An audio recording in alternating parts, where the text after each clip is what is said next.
He's going in and out, in and out. He does the fence. Oh! Fighters, we have seen it. Oh! Big land to the right for O'Malley. Sean O'Malley is the most intriguing character in all of MMA. Adorned with vibrant hair and a canvas of cool tattoos on his skinny frame, O'Malley looks like a modern-day pop icon who couldn't hurt a bee.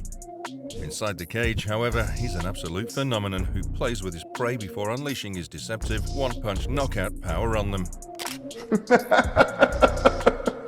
Is he f***ing awesome? From his humble beginnings in Helena, Montana, to his rise to superstardom and UFC glory, this is the story of a fighter unlike any you've seen before. Born and raised in Helena, Montana, O'Malley was a regular kid who liked playing video games and basketball.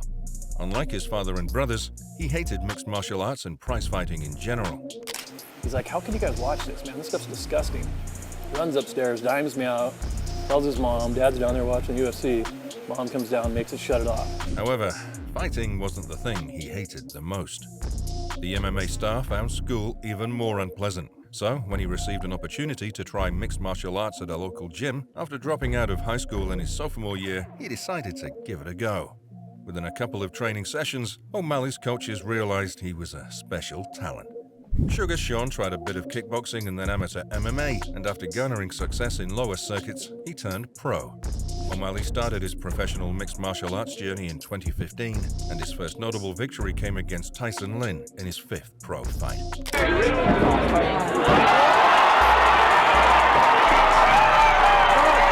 Sugar Sean then most notably starched a dude called David Nuzzo at Legacy Fighting Championship 11. He hit him clean with that left hand twice. Now Nuzzo's been dropped 3 times. That is good night, Irene. That is freaking brilliant. Dana White was impressed, but he wanted to see if the kid was UFC material, so he invited O'Malley to audition in the Contender Series.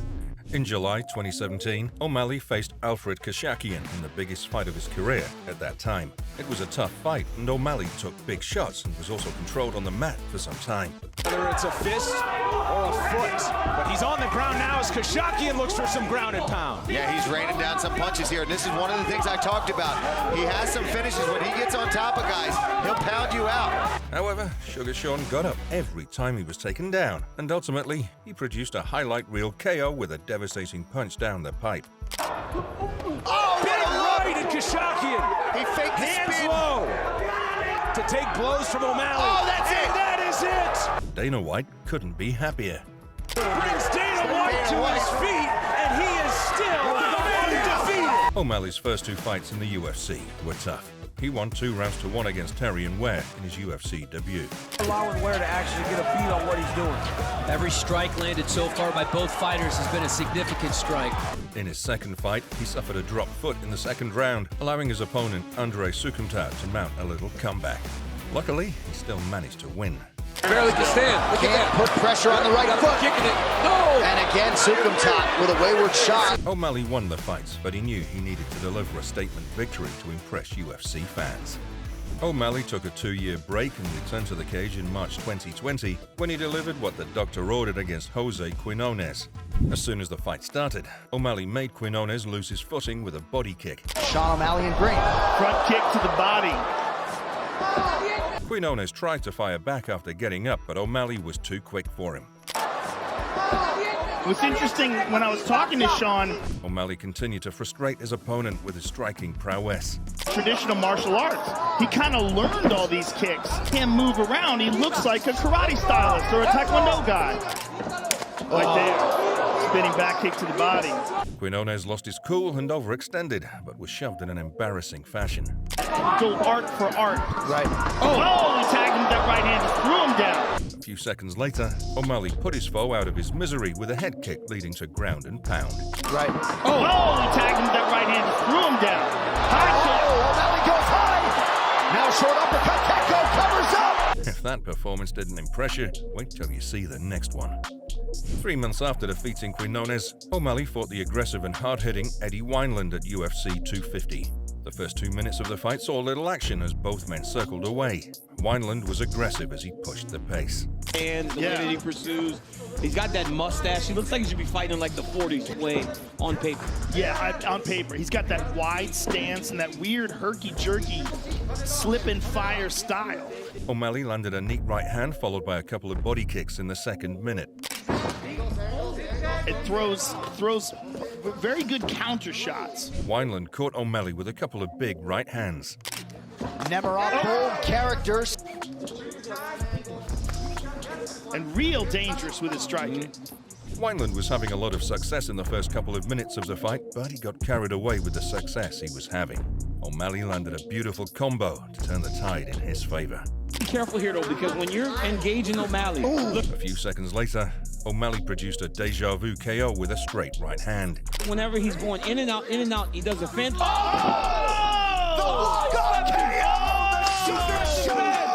Oh my goodness. Oh my goodness, he slept him bad. Just like that, O'Malley was 4-0 in the UFC. In his next fight, however, O'Malley faced his first career setback when he battled the tough as nails Marlon Chito Vera at UFC 252. The Ecuadorian came out with a solid plan. He chopped O'Malley's leg down with brutal kicks, which led to a drop foot. O'Malley struggled to stay on his feet, and late in the first round, he crashed to the canvas. Vera followed and brutalized Sugar Sean with thudding elbows to finish the job by TKO. O'Malley spent another 8 months on the sidelines due to injury, but bounced back by stopping Thomas Almeida at UFC 260. Ooh, O'Malley looks crisp. That front kick up the middle. Oh, that left hand hurt him bad. He's doing it again. And again, the hesitation. In his next fight, O'Malley produced a performance of a lifetime against promotional newcomer Chris Moutinho at UFC 264. The young man came in as a late replacement for Louis Smolka and took a bad beating, plus an extra $50,000, so it was a pretty bittersweet UFC debut for him. O'Malley's combinations were on fire that night. That front kick to the body is money. Then he goes high. Oh my goodness. Oh my goodness. Oh, the beginning of the end. He's hurt. Yeah, he's hurt bad. O'Malley so good now. Beautiful spinning kick land. Moutinho had his moments too, but he was outgunned by a foe who was simply levels above him on the night. Oh my goodness. O'Malley is his toe. Oh, he cracked him. He cracked O'Malley. O'Malley even played a bit of basketball in there. Sean utilizing that long front kick to the body. Look, he's pretending he's playing basketball. Ultimately, O'Malley finished Moutinho with a standing TKO. More respect, Chris Moutinho.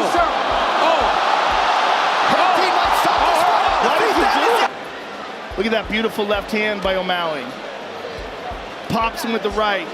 Are you not entertained? Well then, here's O'Malley's electric performance against Raulian Paiva at UFC 269. But before we move forward, please hit that subscribe button and turn on those notifications. Thank you. At UFC 269, everything about O'Malley's striking was on point. Jab gets through for Sean. O'Malley unleashed violence on Paiva for nearly 4 minutes before landing a devastating right hand near the end of round 1. Or similar weight classes. Fighters we have seen it. O'Malley finished the job with ruthless ground and pound, improving to 15-1 as a professional. O'Malley's critics, however, weren't really impressed with his performance. They thought he was overrated and whatnot, and they wanted him to face tougher competition. Fans' wish was O'Malley's command. At UFC 276, O'Malley faced perennial bantamweight contender Pedro Munoz at UFC 276.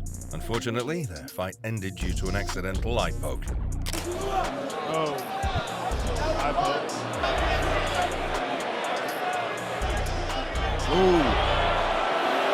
After his no contest ending against Pedro Munoz, O'Malley had 2 options: to rematch Munoz or accept a title eliminator against the merciless Petr Yan. To the shock of many, O'Malley chose to fight the Russian. Their bout at UFC 280 was an absolute barn burner. Right off the bat, the two exchanged stinging kicks. IMAX.com, O'Malley is in green, Petr Yan in red.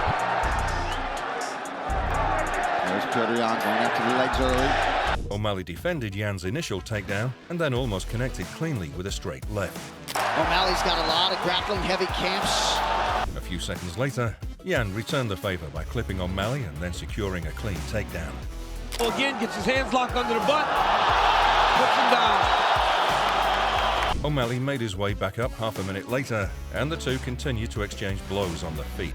The second round went off to an aggressive start, thanks to Yan. Clearly a speed advantage seen by Tim Welch in the corner of Sean O'Malley.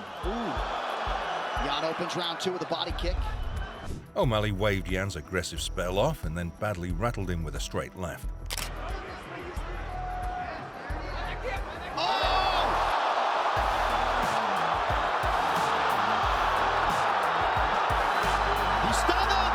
Yan backpedaled and cleared the cobwebs before returning the favor.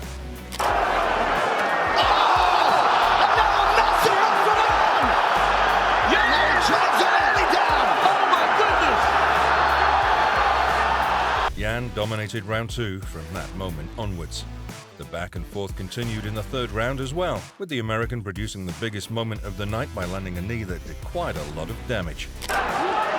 Flexibility help there. Nice knee up the middle there from O'Malley. Has been opened up. Following a 3-round war, O'Malley was declared the winner by a controversial split decision.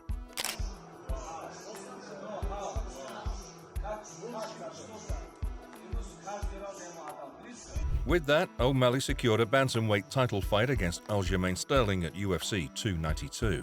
Sugar Sean wasn't given much of a chance heading into the fight, as most people in the MMA community backed Sterling to take him down and choke him out. Oh man, gotta go for my buddy Aljamain. Aljamain, you know, we go way back. I think his wrestling credentials is gonna help him win this fight. He's got a long opponent in O'Malley, but I think he can close that gap. I'm going with Aljamain. Aljamain, he's going to take him down. O'Malley was a sizable underdog on paper, but inside the cage, it was the complete opposite. O'Malley fought a smart fight in the first round, staying at range and picking his shots to perfection. Land a head strike in this opening round. Sterling went for takedowns, but failed to secure any. Wrist. We saw Leon Edwards do the same thing against Kamaru Usman. Attack the far wrist, not allowing your opponent to get... The champ struggled to land anything significant. In the second round, a frustrated Sterling overextended, and O'Malley connected with a big right hand that dropped him.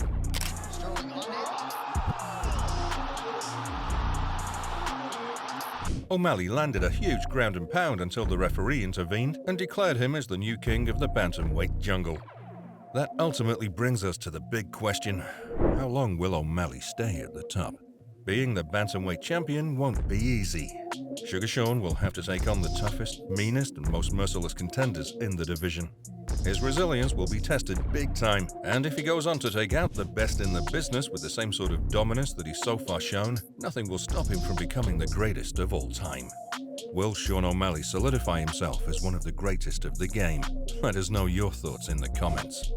To watch more cool stories like the one on Sean O'Malley, please smash that subscribe button with a haymaker of yours and turn on those notifications. Thanks for watching, and we'll see you in the next one.